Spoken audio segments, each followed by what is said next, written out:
Your business definitely needs a very, very clear vision, because if it doesn't have a clear vision, then it's very difficult. It's probably even doomed without a clear vision. And I say this unfortunately from experience. A few years ago, I had my main business was basically taking care of itself. And I was a bit bored, to be honest. I was doing a lot of surfing and kite surfing and doing fun things, but I wasn't feeling that fulfilled. And I had a friend of mine who became very good friends after only knowing each other for a short while, but super tight. He was in a similar position. He had another company in a different country running itself, and he was also bored, and we would surf a lot together. And we were looking for something to do together. And then we discovered these products that we installed in our own houses, which are these electric external blinds, sun blinds, that are mounted outside windows, so they keep the heat on the outside. Now, in southern Spain, where the sun shines, almost all the time, it was a really useful product. And then we looked around, there was no companies actually installing them.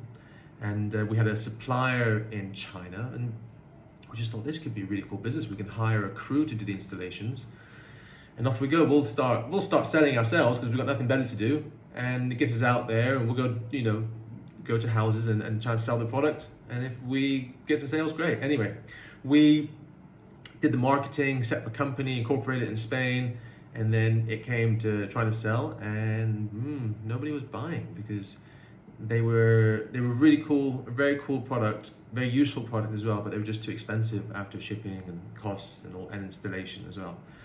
So it was a failing business. We didn't do any research. We should have then said, oh, okay, well, there's our proof. There's no market here. But instead, we were at a guy's house one day trying to sell him these blinds, and he said to us, do you do pergolas? And the reason he said that was because on our advertising literature, there was a picture of a pergola that had our blinds inside. And then me and my partner just looked at each other and we said, yeah, of course, yes. And so we took measurements for a pergola that he wanted, and then went home that night and I started Googling pergola manufacturers China, pergola manufacturers Turkey, and I went through like a few suppliers, 20, 30 suppliers. I emailed them all, got a response from one guy in English straight away. So there's a good example of how when you respond to an inbound email, immediately, basically, you've got that client locked down. He had me locked down. And he was great, super charming. He showed me some footage of the installations they'd done, everything looked great. So he gave me a price for this pergola project, and these are big construction projects. He gave me the price for the raw materials. And I then added on what I guess shipping would cost, and I basically doubled the price and said to the client, here's the pergola we can install. Gave him 3D design that the factory did as well for free. And sure enough, the guy said yes, and we ended up selling a bunch of things to him. We'd sold I think it was 80,000 euros to him. Now we're thinking, wow, we'd agreed with the Turkish manufacturer that they would send over a team of installers, 2 guys who come over and they basically install the pergola. So that took away the manpower issue. And we thought, great, brilliant. We're in an amazing new business here with much bigger ticket value. 80,000, we were doing close to 100,000 euros. And we sold a few pergolas, And we sold one to a restaurant. These are big projects, super exciting, but then everything started to fall apart because we didn't know this industry and we didn't know shipping, especially not shipping from outside of the European Union into the European Union. We didn't know how difficult it was going to be to hire an electrician in a boom town like Marbella, where everybody's building right now and there's some big projects going on.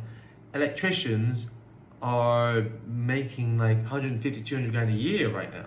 So nobody would even come talk to us because they're all fully booked as well.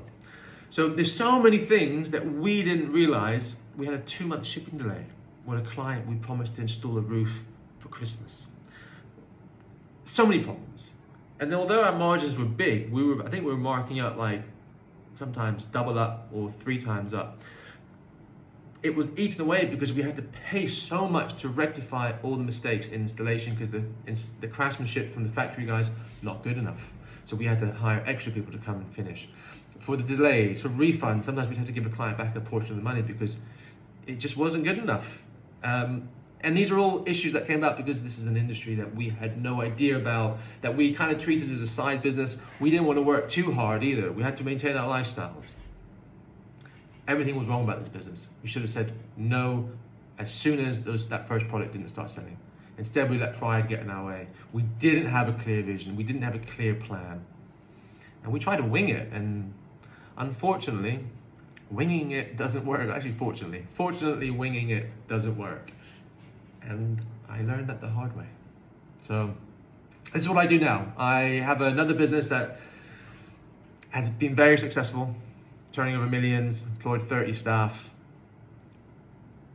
runs itself, and now I focus on coaching and mentoring. So I do coaching under the Coactive method, and then the mentoring I do is business mentoring, mostly to people who are small business owners, standalone owners, who need somebody to bounce ideas off of and to get the opinion from somebody that has walked the path of business. I've had more than one successes and more than one failures.